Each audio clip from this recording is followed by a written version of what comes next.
Ha, nampak macam tu.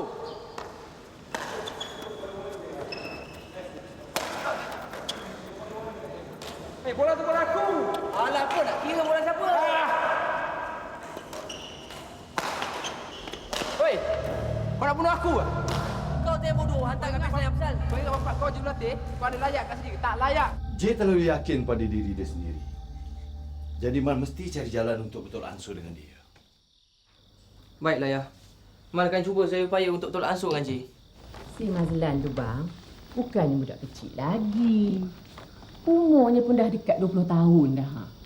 Cuma perangainya ajalah yang macam budak-budak. Semua orang ada cita-cita, Lan. Ayah tak tahulah pula cita-cita kau.